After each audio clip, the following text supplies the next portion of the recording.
Welcome to Cryptid Crossroads 505. I'm Larry. And I'm Vince, Welcome to the show. where we talk all things cryptid, Squatch, aliens, hauntings. and anything paranormal you would like to share with us.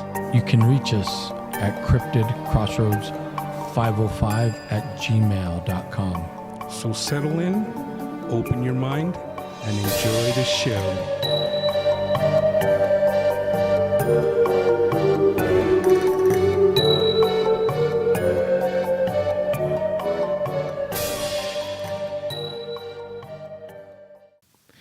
Hey, welcome back to Cryptid Crossroads 505. We're here doing it once again for you. Vince, give me a shout out. Hey everybody, welcome back to the CCR 505 studios right. here in windy New Mexico. That's right. We're surrounded by fires and wind. Yeah, it's unbearable. I was out of town. I just got back, and man, the wind, and there's some spots where on I-40 where the dust, I mean, it's you got to be careful the visibility.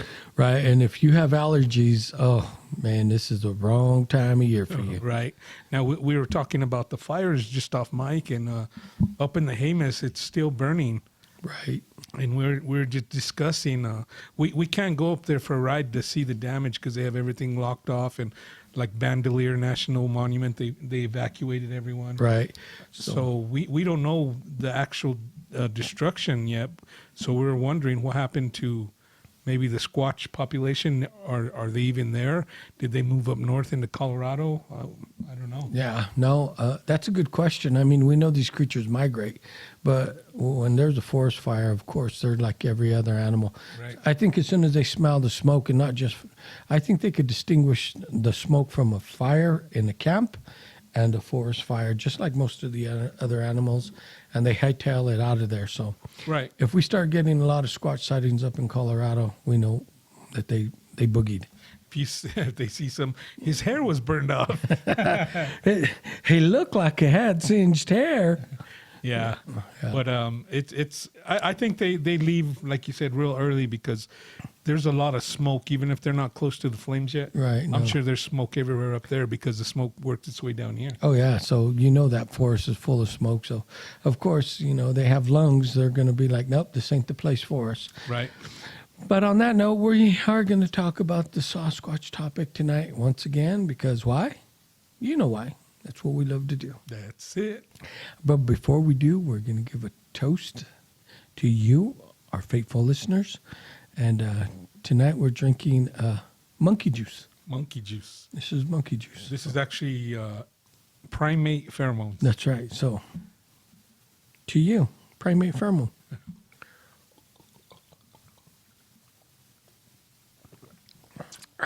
Woo. I mean, whoop. Woo, whoop. I just heard a Squatch whoop. Yep. All right. Well, Now, where shall we start? why don't we start talking about, once again, I watched, and I told my brother to watch. It's one of the Small Town Monsters series on their Bigfoot adventures. This one just recently came out, and it's called Sunshine State Sasquatch. Now, they're down in Florida, and they met up with a couple of people that have had genuine Squatch encounters, Right. including, what's the gentleman's name that got the footage? Stacy Brown. Stacy Brown, yeah. He had some good footage. Of course, we've seen it before, but this time when I seen it, I was like, man, that is good footage. Right.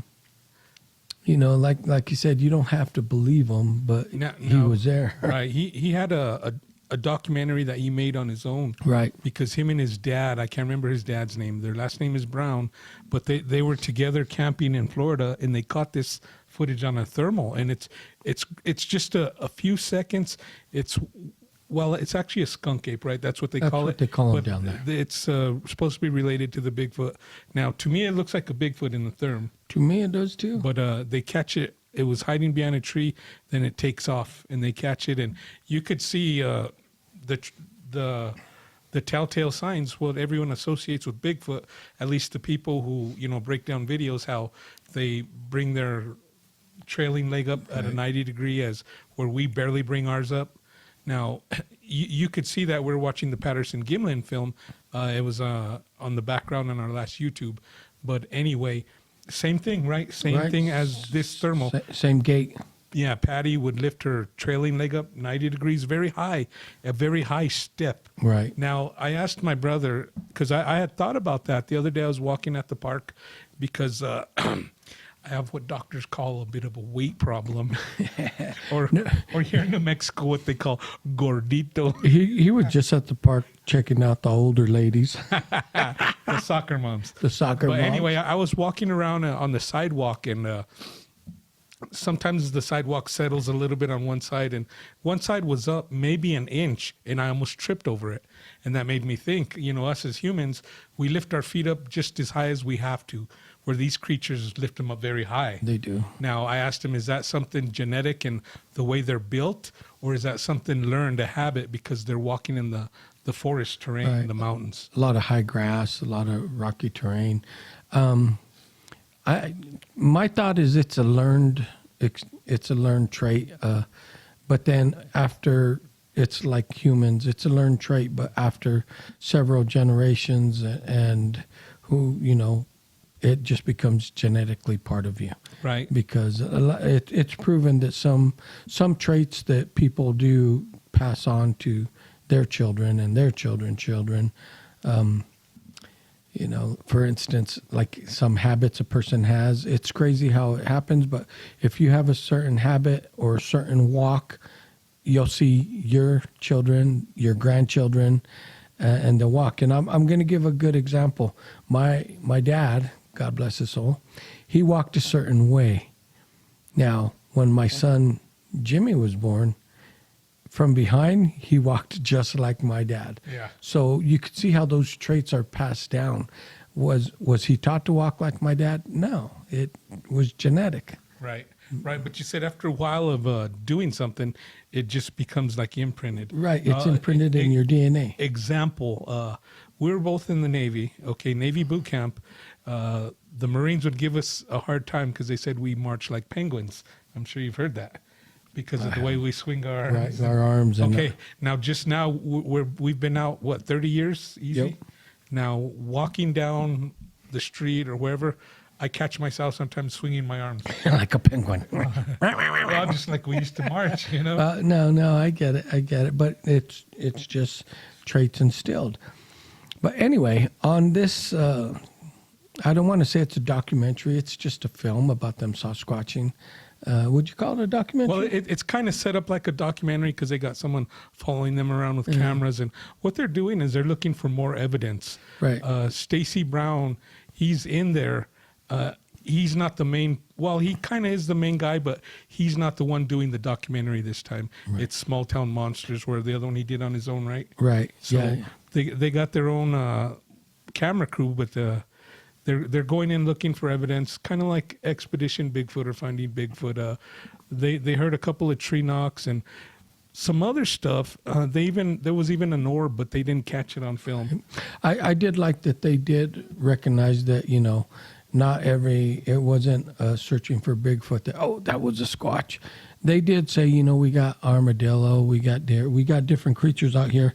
So every noise they heard wasn't a Squatch. Right. And when they heard something, they said, well, maybe that was a Bigfoot, but maybe it wasn't. Right. They were at least honest about it. And one thing they did bring up is people who go out there searching for Bigfoot, in your mind, any little noise, that's the first thing that's going to pop in your head. Right. And that's what they're trying not to do. Right. And I think that's the way to go about it. You got to listen and you got to discern the sounds in the forest. The way I see it, when we go out there, when we hear like a tree snap or we hear a tree knock or the strange things we hear, though I automatically think, hey, could that be a Bigfoot? But I go through my mind and I try to debunk it myself. Well, what else could it be? Well, here's my thing. When you hear branches snapping, there's not too many animals out in the forest that snap branches. So that's why the mind automatically takes you to, well, it's known that these creatures snap branches, and I just heard one snap. is that what this is? Bears don't snap branches. I mean, They might snap the lower ones when they're walking by, but right. we've seen Right. 10 feet high. Well, the lower ones when they're walking by aren't thick enough to make a popping sound that's gonna. They're like twigs. It's not gonna reverberate throughout the forest. Now, if you snap a big branch, it's gonna give a pop, and especially if it's forceful, because that's energy, inertia put in place, and it's gonna pop, and you'll hear it throughout the forest. Right. At least not through the whole forest, but you'll hear it in the Good distance. Yeah. Right. Now, just as long as we're on the subject of tree snaps and stuff, they did bring up the question about a tree knock. Right. And they're like, how do they do that? Because every time you hear a tree knock, it sounds like they're using a Louisville slugger, a nice solid piece of wood. And they brought up other options, like they say they maybe pop their Popping. lips or do how you do it with your finger. Right. They Well- said Sasquatch could do that loud, and Right. their theory was maybe they're not tree knocks, they're the lip popping. Right. Well, the one guy, how he said his friend learned how to do it. Right. And it wasn't a pop with your finger, it was a zap on the cheek. And he said he did it, and it was loud like them. Yeah. So that makes me believe that's possible because, these creatures are obviously bigger. They have a bigger cranium, bigger jawline. So if they were to pop it, it would echo louder. A bigger mouth cavity. But my thing is the way that the tree knocks, even how they echo, I find it hard that a pop in your mouth is going to echo through Right. the forest. Now, I will say this. I'm not an expert, but I'm not saying they don't do that. I'm No, sure they do. But I'm not. when I had my experience, I heard them ripping the branches off the trees. Right. And then whack. So Because you could hear them shaking the trees, and you could hear them rip it off, and boom. and I think that that's what they do. I think that they take a good solid tree branch and whap it. Because to me, it's basically using sonar, sound. Right. It's like, listen, this is where I'm at. Pow. And if you can't do it loud enough, you may be in a thick forest, and it's not going to get to Right. the And, other and person. another thing to consider is if we try to mimic that, we pull a branch off a tree, the branch we're able to break off is going to be a lot smaller Right. than what they break off. Of course, and that's been proven by people who have tried it. Here's one thing that caught my attention when they were talking about it. They were talking about the size of the ones down there being maybe 7-8 foot tall. Right. And that they were saying how they were much thinner than what other people saw. And they said maybe it's due to the heat that, these creatures don't have, because of the heat, they don't have time to keep the weight on. Because, of course, in the heat, you don't eat as much. You'll drink more fluids, but you won't eat as much food as to the ones in the higher elevations where it's cooler. Right. And they also brought up the point, the ones in the higher elevations, maybe they're like bears. They pack on the winter pounds. Right. No, where they don't did. have to do that down there because it's warm all year. Right, and they did say that, and of course they said, their theory is the ones in the higher elevations where it's colder, they're bigger for a reason than these ones down here in the warmer, and I, I truly believe that because that's how humans are too. Right. If your environment shapes you. If you live in a cold environment, you're going to want to stay warm. So, of course, you're going to want to put on a little bit of whale blubber. But, if you live down in Florida, you're not going to want to weigh up 200, 300 pounds because you're always going to be sweaty, uncomfortable. So, and I know growing up when I was in the summer, I didn't eat as much because it was just too hot. I didn't feel like eating, but I drank a lot. Those were the days when we were growing up. We didn't even have a swamp cooler. Right. We didn't have air conditioning in the car. No, so we weren't a rich family. So if you want to donate to us, we'll set up a GoFundMe account. Actually, we were opposite of a rich family. We were, but Actually, times have changed. For many years, I got his pants, and he got my older brother's pants. That's right. And we got whatever tennies we could get. And it's funny, we don't hand me down anymore because we all wear the same size now. That's an inside joke. You better not laugh. That is. But anyway, all right, back to this. Anyway, I think they do a good job. Do they go for it, balls to the wall like Expedition Bigfoot? No. Expedition Bigfoot, those people use serious technology trying to Right. really capture Bigfoot. But these people, they did what they could with what they had. Right, and I give them credit. And that's kind of what we do. Yeah, and I give them credit because they don't have a big movie budget, or they go out there doing what they do with what they have, like we do. Right. We have a handheld recorder. We have this recorder. Actually, they had the scopes, the thermal scopes, and we have the same thing. Right, the same thing. But Expedition Bigfoot, of course, it's made for TV, so they got a bigger budget. They could use more technology. They got better equipment. Now, if we could go, we'll get to Expedition in a bit, but if we could have the drone power they have. Yeah, on this one of these recent episodes of Expedition Bigfoot, they use 6 military-grade drones to survey. We'll get to that. Let's close out the Okay. Sunshine, so we're not jumping all over. Yeah, I'm like you're getting me. But the Sunshine one, it was pretty good. It was amateur. It was not professional. It was. They did a good job. It was not truly like a budgeted Hollywood documentary, but they did a good job. I mean, they would do it like we would do it because we don't have a lot of money. We don't have any money. Okay, but, we don't. The only thing is that one guy really bothered me because he was saying stuff trying to push like he's known, like, I know Bobo Fett. the He brother. gave me this. And What'd you say, the guy that did his own documentary? Stacy Brown. Stacy Brown, that was his brother. Oh, was it? Yeah, that's his brother, and his brother lives in Washington. Right. I think Washington, and he came down for this to be with them to do this, and he's had an experience himself up in Washington, so Yeah. But he did kind of push I know Bobo Fett, and truthfully, who cares? Right. I mean, I used to like finding Bigfoot because that's all we had, and look, but it's strictly entertainment.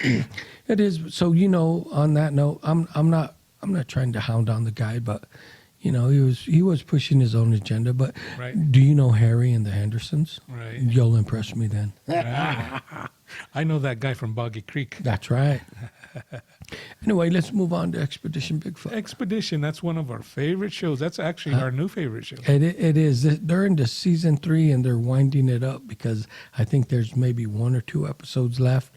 But this season has been by far the best season with the best evidence. Right. Now, what was the last episode? Was it 6 or 7? It was 7. Okay, and they do 8 or 9, right? Am I correct? If we're lucky, they'll do 10. Okay. So we're getting to the close to the end. Just to move back a little bit, they did the LiDAR where they heard something crashing through, the guy who's scanning with LiDAR, and he caught what he called was a ghost, Right. like when you pick up a person in there. Right. And that was pretty impressive. Now, what started it was he had a LiDAR drone, and he found these so-called government bunkers that used to research Sasquatch. Now, he wanted to go in to get a better idea of where they were, so that's why he took the handheld, and that's when he caught what is possibly a Sasquatch. Right. I mean, it was a good catch. That's hard to dispute because there again, it was high-tech technology. And it was a third party, someone who wasn't looking for Bigfoot. That's right. It's unbiased. Right. So my thing is because he used that high technology and what he caught was like so cool, but at the same time, there was nothing there in front of him. So back to the topic of do these creatures cloak? Man, I mean, it's truly up in the air because he truly caught with that radar. Now, you can't hide from that LiDAR. You Right. just can't. But if you're cloaking, you hide from the human eye. And like he said, he saw nothing there, but that's what he caught. And if you haven't seen it, I would suggest you go and look at the episode for yourself. And it is extremely convincing. Right. Now, to get back to what he was looking for, those bunkers, and we talked about this off mic, Maria said, "Oh, they're foundations for structures that are no longer here." But the witness clearly said they were underground bunkers. He did. And they even found an entrance. They said it may have been an entrance that was sealed off. Yeah, but they also found venting, pipe venting and whatnot. So seriously, my theory is, and anyone could take it how it is, that, you know, the government's like, oh, now we've been watching you, because look at previous episodes where the black helicopters were over them. You know, they probably came down and said, we're going to allow you to keep filming, but you stay away from these bunkers. That's how the government works. And so that's why they found that big culvert and walked down. that's right. And you know how we know that's how the government works? Because we used to work for the government. Right. And that's exactly how they would do it. We still might work for the government. That's right. They would tell us, you go over there and tell them son of guns to stay away from our property. If they want to keep doing their business down here, we'll let them do it, but they got to keep silent. Yeah. That's exactly. And that's what I was so disappointed, because they found the concrete slabs. Right. I wanted to know what was in there. Right. But we know if it's government, even antiquated research facilities, they're not going to let you in. Right. Because I'm actually surprised they got that close. right, because maybe they left an alien body down there. Okay, now just real quick off subject, where we come from, there's an army base outside of town, and they have bunkers. It's called Fort Wingate Army Depot. You could see them on the side of the road. They just look like bumps because they're covered. Yeah, they are. A lot of them have been uncovered. Have you noticed that? They're ammunition bunkers. Right. Yes. Now, when we were growing up, they were getting rid of that old ammunition. So every day, like clockwork, there's an explosion. Like clockwork. Now, I heard they're still getting rid of ammunition. So that makes me think, how much was out there? Oh, they stored. But there's bunkers that are uncovered now, but there's still so many. They go back into the Zuni Mountains, and they're covered still. So if you could just think about the budget the U.S. government spends on the military. You know, those bunkers that we have right outside our hometown, that's just a pinch of their budget. And we're looking at hundreds of bunkers. I would say more than that, because they go back into the mountains. They go far back, and they're all underground. And I personally know a person that was hired when they were doing the demo, and this person got a good payout for the government because they were decommissioning. They call it decommissioning the ammunition because it's outdated, and they got to explode it because you can't bury it because it's live explosives. Right. You got to detonate it, and it went wrong, and the detonation it screwed her up pretty bad. She was there, it detonated, and she's lucky to be alive, let's say that.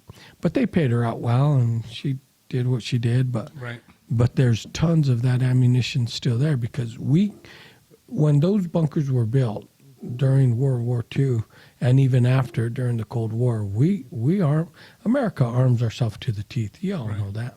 Well, some of them don't know that. Well, we do. Yeah, but to get back to Expedition Bigfoot, I was kind of upset that they didn't research or look into those more, the bunkers. Well, I was like you said, that may not have been an option for them. I guarantee it wasn't an option. Okay, so let's fast forward to the next episode where they had the drones. Right. Now, they had military-grade drones. They were tethered, which means they have a power cord going. They had 6 of them? Yeah, 6 of them. And around the lake. As long as they're tethered, they could stay up in the air indefinite because they have a constant source of power. Right. Now, what was cool, I thought, is they could detach from the tether and go. And then that's when their battery is limited to 45 minutes. Right, 45 minutes. So just like your drone. They could. I wish mine had thermal like theirs. I know. We're gonna have to duct tape my thermal. But anyway, they had some. They also, let me back up. They also buried some seismic sensors, which they sense Earth movement.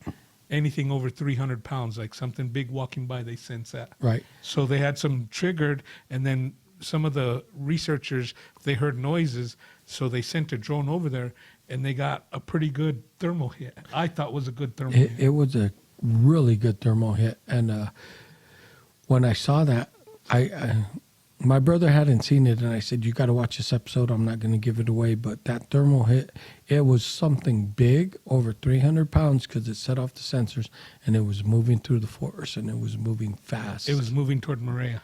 Right, but like all other Squatch sightings, once it got close to her, it disappeared. Well, let's step back for a second. The drone conveniently ran out of juice. Well, So they had to land it. They Right. did send another drone, and they couldn't find it at first, but they did. Do you remember? It peeked out from behind the tree, it peeked out from the and, tree, and they but, said, "Oh, that's Sasquatch." but then it disappeared, as always. But here's the thing, and let's go back to what we were talking about, the Sunshine State Sasquatch. Once they thought that they had a Sasquatch, they took the flare, turned it around, and the battery died. Right. For some reason, if there's a Squatch in your sight, and I don't know why or what reason, but it seems like the batteries of all electronic equipment die. And I started thinking about that. I'm like, it's kind of the same thing if you're in a haunted place, Paranormal. a paranormal place, and you're in there and there's a spirit, and you're looking for the spirit, and you know it's haunted because it's giving you activity. But once you get up close to it, all your electronics get drained, Right. because they say those spirits suck the energy They to. draw from it. Yeah. So that made me think, well, we know that these creatures could possibly be bone and blood. Why do they draw bone and blood? Yeah. So, I mean, they're not spirit. But that's the theory. People say they are because in the Sunshine they saw the orb, and that's right before their equipment got drained. Let me clarify my brother's dirty mind. He heard bone. But seriously, I mean, we know they're flesh and blood creatures, bone and blood, and but yet they're able to drain electronics. That, to me, that's something crazy. Right. But another thing we're talking about the drones was they lost that one, right? Right. They were tracking. Now we'll have to go back a couple of seasons on Expedition Bigfoot. Do you remember when he was filming from on top of a hill? Yeah. And it was stalking the elk. Yeah. The elk saw him, so he ducked down and left. Right. Once he ducked down in that canopy, you couldn't see him. No, of course. Well, and the theory is, and we've heard it, that once they know that they've been spotted, that they get down basically on their belly and crawl. Right. And is that true? I don't know. But this one left once the elk spotted them because he lost the element of surprise. Of course. But truly, if they're as fast as they say they are and as powerful, element of surprise is nothing. They'll catch that elk. Especially if they have another one waiting down the hill. Exactly. And we've heard from stories like rangers that have said, I've watched them hunt, I've seen it. One chased it out, the other one came out of nowhere and snapped its neck. Right, right. Yeah, I've heard So, those. so, you know, it's all dependent on how you look at it. Right. And we just don't know enough. That's We why don't. I laugh at these so-called Bigfoot experts that are called to speak at conferences and stuff. And I'm like, what makes you an expert? What gives you more knowledge than us? My thing is, there is no expert out there. You know why?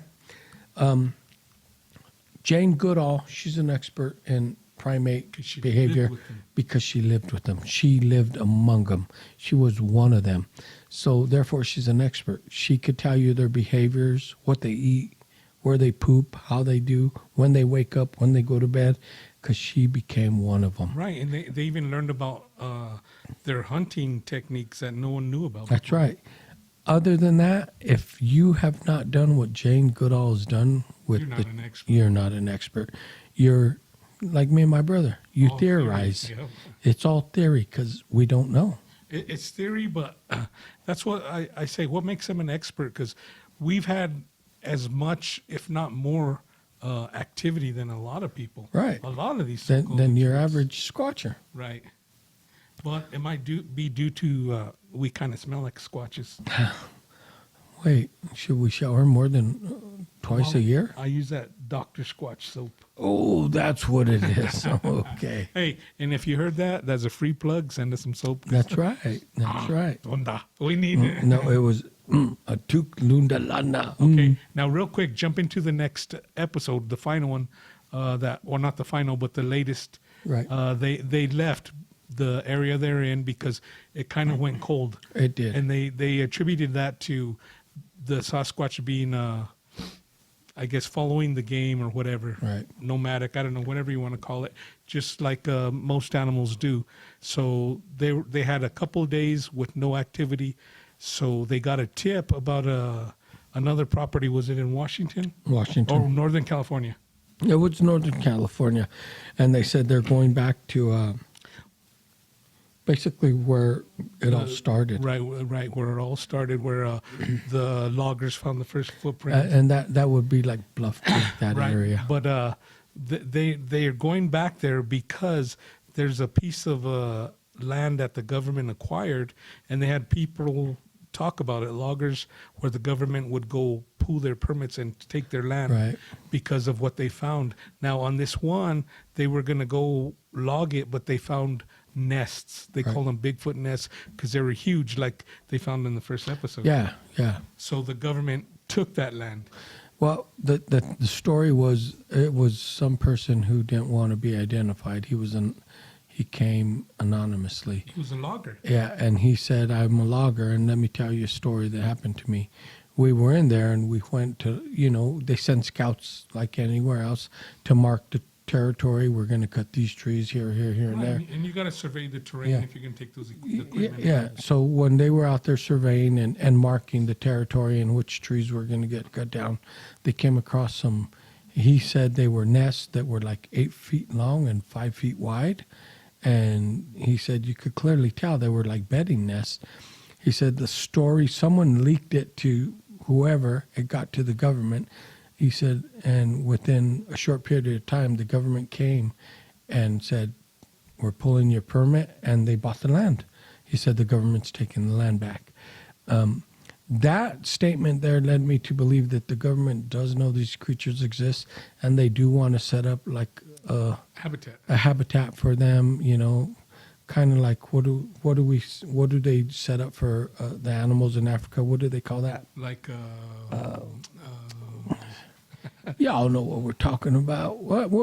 I'm like Joe Biden right now. a refuge. Yeah, a refuge. Yeah, you know that Where they're thing. protected. Okay, So- now, yeah. See, that's what I thought too. Yeah. So they're going to investigate the adjacent piece of property. That's right. So because their theory is, although the government retracted their permit and took hold of all this now, which is government land, which is held in trust for the American people, those creatures don't stand still. So they're thinking, they'll move out, and they will. I mean, you can't put a collar on them like a dog and say, you stay here. Or a mountain lion, you can't put a radio. No. I'd like, if someone has put a radio on them, I want to talk. Right. Now, this brings me to my point that we've talked time and time again. So on this new episode, they're talking about setting up a base camp in the adjacent property. Right. And actually, they got a bigger property than what the government took. Now, what they want to do, their theory is they're going to set up base camp right in the center, and they want to get the Sasquatch used to them habituation site. And that's what I've been telling him about where we go. Maybe they're getting habituated. That's why they always come around. We hear them, we smell them. I don't understand why you want me to sit out by the fire naked, though. Well, that's for a side project. But anyway, no, but that's been my theory this whole time. And I told them they get used to you. That's why they come around. And that's why we have some freaky stuff. And you know what? I believe that more and more now, especially after listening to Jane Goodall's interview about why she thinks Sasquatches are real and they do exist. Because she said, we searched for the mountain gorilla and the chimpanzee for how many years, even the panda for years and years and years. They were just a myth. Right. But once we found them, no one could habitat with them. But once she got up to where they did habitat. She just became part of them. At first was an outcast, staying in the outline, but she was there all the time, living there. And they eventually noticed her, and she didn't move. She didn't give. And they eventually brought her in. Right. And Now, before they did that, I would imagine she had some scary moments. no, and she did say she did. She was bluff charged. She was threatened. She was probably even beat a time or two, but she didn't give in. I give Jane Goodall, good God, I give her credit because that woman had bigger balls than most men. How about all men? Right. Because she was definitely a pioneer in her she field. was. And she did it. It was. And she kind of basically said in her interview that if you want to find out what these creatures are about, that's what you got to do. Right. You got to find out where they habitat and you got to hang out. But I just love the way somebody with so much knowledge in the primate field, Right. she said, yeah, it's absolutely possible. No, Where she we have did. so many naysayers. She don't care about the naysayers. She's like, look at the gorilla, but yet I lived among them. Right. So Now, are we going to be the first two to live amongst them? probably not because And see, this is different, though. For one, I believe the Sasquatch are probably more aggressive. I believe they cover a lot more terrain than a mountain gorilla. well, here's my theory. I think because they are so territorial at sometimes based on what we've heard, that if you stay there, they're eventually going to say, look, we don't want you here. We're raising young here. There's young here. You got to go. Because why? Because over the span of interaction with us humans, they've seen the carnage that we bring with the boomstick and whatnot. And we probably killed some of their own. You know, you hear people, oh, I shot a Squatch, and that's probably true. Right. And they know it, so they don't want nothing to do with us. And they pass down, I'm sure if they're this intelligent, they pass down stories of where the boomstick has taken one of them. Right. Because I've never been hunting, but just stories and what I've been taught, I know how dangerous bears are. I know how dangerous mountain lions are. Right? No. So I think that it would be hard for us to habituate them because they're not chimpanzees. Habitch. Did I say that? Maybe. Maybe. Okay. But yeah, no, it'd definitely be a different game. Right. It would. And I don't think that they're going to have it. I don't care. You would have to find someone who's truly committed and willing to pay the ultimate price because you don't know how they're something that smart is. Right. I think you would have to have a person that is truly. Have you ever seen the series Naked and Afraid? Yep. I think you'd have to have someone go in there like that. I've been waiting. I'm ready. And they would truly know that this person is bare, no weapons, because I'm sure these creatures, they know they have to know the weapons that we carry because Right. They've seen it. they've from a seen it. distance, yeah. And you'd have to go in there and you'd have to dedicate your whole life, but you better be a survivalist because you're going to have to live off the land like that. Like they do, because if you can't live off the land like they do, they're not going to accept you. Right. Right. They're going to be like, mm-mm. But it would take so much commitment, and that brings me back to the Sunshine State Yep. video. Yep. Okay, now Stacy Brown, he said, I don't know why I'm just out here looking for Sasquatch. I come out here so much. I got a beautiful wife and kids at home, but I'm out here. Because it obsesses you. And You know that. We've both felt that call. We go out there every year, and you know, I have my wife here, but I go up there where I'm called. Yo, it'd be calling me, B. Yep, that's why I'm like Pee Wee Herman. I'm a loner. That's right. We're actually looking for Squatch brides. There you go. And if we could get that, we will be in. That's right. We'll bring you the definite proof. Anyway, we hope you enjoyed what we brought to you tonight. Yep, that's our little catch-up series on the stuff we've been watching, and you should check it out too. If you're not following Expedition Bigfoot, you could go. They show usually on Sundays the whole season, right? Until the new episode. But if you have Discovery Plus, you could go back to all the other episodes. I'm just- and Discovery Plus, I'm not pushing anything here or there, but it's definitely worth getting. I'm just saying, for the price, get it. Yeah, because they have so much more than just the Discovery or the Bigfoot. They do. They Well, have a whole lot of other Bigfoot stuff. They have a lot of Bigfoot stuff on there, but if you're into the paranormal, they have everything you desire. Right. So check it out. Anyway, thanks for listening. And if you follow these shows, let us know what you think. Are we off track? What? Are we just crazy? Yeah, they know we're crazy. We go out to the forest in the middle of the night. Anyway, yeah, thanks for listening.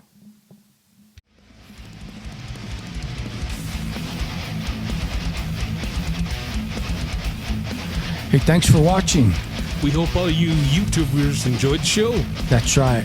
And don't forget to reach out to us at cryptidcrossroads505@gmail.com. Peace. Peace.